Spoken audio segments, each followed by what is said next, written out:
Antes de começar, eu só quero dizer que eu sou burro. Então, se eu falar alguma besteira, não é porque eu sou um arrombado. É só ignorância mesmo.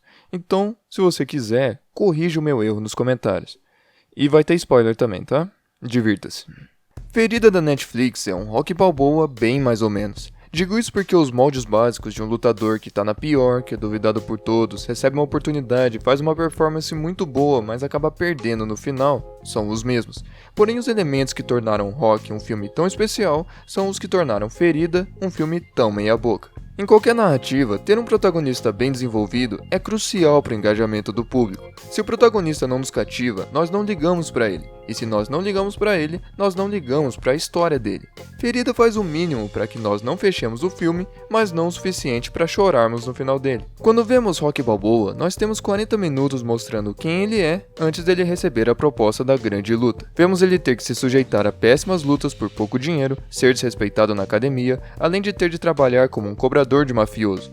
Mas também vemos que ele é um cara que elogia os outros, ama os animais, faz piadinhas, ajuda os outros, mesmo quando eles não querem ser ajudados, e até mesmo se arrisca em seu trabalho, não machucando aqueles que não pagam o valor total de sua dívida. Esse tipo de coisa faz com que você torça por ele, não só porque ele tá na merda, mas também porque ele é um cara legal. Em Ferida, por outro lado, nós torcemos um pouco pela Justice só porque a vida dela é horrível. Ela não consegue manter um emprego, geral zoa que ela tá acabada, mora com um namorado abusivo, tem uma mãe negligente, foi estuprada na infância e no meio de tudo isso chega uma criança que não fala e não come pra ela criar. Com tudo isso, é lógico que você quer que ela se dê bem, pra ela poder sair dessa situação. Mas qual é a personalidade dela? Eu não sei. O máximo de informação que temos é que ela luta melhor quando ela tá com raiva. E é só isso. Então, sim, eu quero que a Justice se dê bem, mas eu não vou estourar um champanhe quando ela conseguir.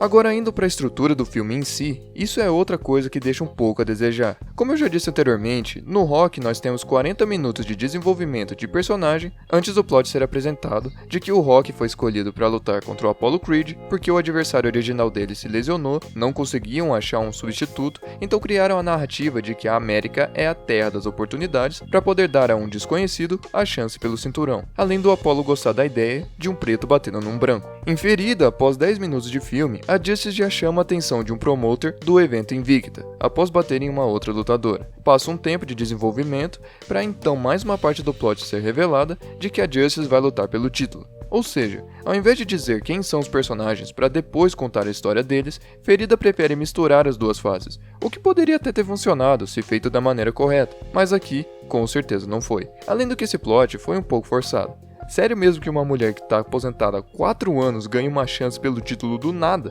Não tô dizendo que um lutador não pode sair da aposentadoria e ser posto num grande destaque em sua volta. O próprio Georges St-Pierre fez isso, porém ele saiu numa sequência de 12 vitórias, era o campeão na época, além de ser considerado por muita gente o melhor de todos os tempos. Para justificar essa oportunidade no filme, a única explicação era que a Justice era uma lutadora do UFC com um cartel de 10-0 a caminho do título. O que, mais uma vez, é apenas o mínimo para ser aceitável. Outro problema que temos é o papel do mestre. Quando falamos da jornada do herói, a figura do mestre ou mentor é sempre presente. Alguém que tem vasta sabedoria, que serve como guia e professor para o protagonista. Às vezes é alguém que não é imponente, outras vezes alguém que não tem fé em seu aluno. Em Ferida, temos uma personagem que se enquadra nesse arquétipo, a Budokan Khan. De início, não tem problema nenhum com ela. Porém, depois de um tempo, essa cena acontece. Eu tinha uma esposa. Tinha um filho. Divorciei. Ela pegou ele e sumiu. Ah, sujou, peraí. Isso aparentemente é o suficiente para acontecer isso aqui.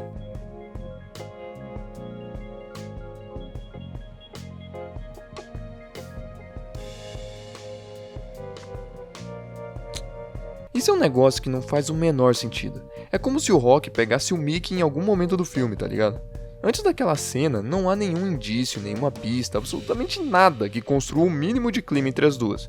E parece que os roteiristas perceberam isso no meio do caminho, porque depois de uma montagem de treinamento, isso aqui acontece. Porque eu não tô pronta para um novo relacionamento, eu não tô. Na moral mesmo, isso parece muito que foi um produtor insistindo que tivesse um romance, mesmo que não fizesse sentido, ou então um produtor que queria ver Halle Berry pegando outra mulher. Mas no fim, a Justice enfrenta a campeã, leva ela para uma decisão dividida e acaba perdendo.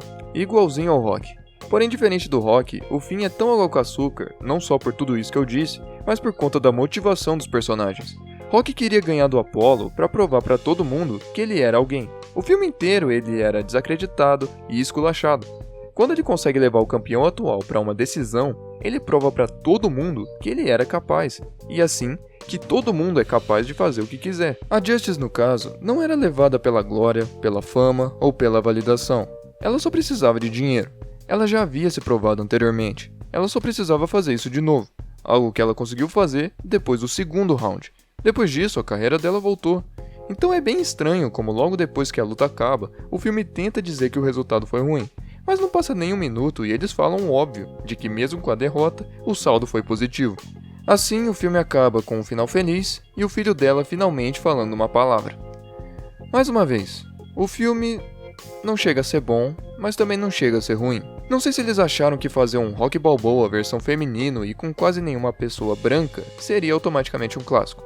Pra mim não foi. Mas antes de encerrar, eu quero falar um pouco dos fanservices do mundo do MMA. Logo no começo, quando a Justice quebra o celular do Playboy, ela diz que isso foi Super necessário. uma referência a quando Jorge Masvidal disse que os socos no Ben Askren nocauteado eram Super necessary. A mulher lobo que a Justice luta no começo é a Gabi Garcia, uma grande personalidade do mundo do jiu-jitsu e que já fez algumas lutas de MMA no Japão, onde eles não ligam para anabolizantes. E por último, o que me deixou mais bravo foi ter a campeã Lúcia Lady Killer Chaves ter sido interpretada pela Valentina Shevchenko. Não que eu ache ruim ter a segunda ou talvez terceira melhor lutadora de todos os tempos no filme, mas ter uma russa pra interpretar uma argentina é foda, né, mano? Porque considerando que os melhores lutadores, masculino e feminino, vêm do Brasil, colocar que a campeã é a Argentina é cuspir na cara, já que o maior nome que já saiu desse país foi o Santiago Ponzinibbio, que nunca nem chegou perto de disputar um cinturão. E colocar uma mulher mais branca possível para fazer isso parece muito a visão dos americanos que pra baixo tudo é México. Então, eu acho que é basicamente isso, espero que você tenha gostado. Se você gostou, deixe seu like, se inscreva no canal, comente o quão errado você acha que eu tô, e eu acho que é isso. Tenha um bom dia.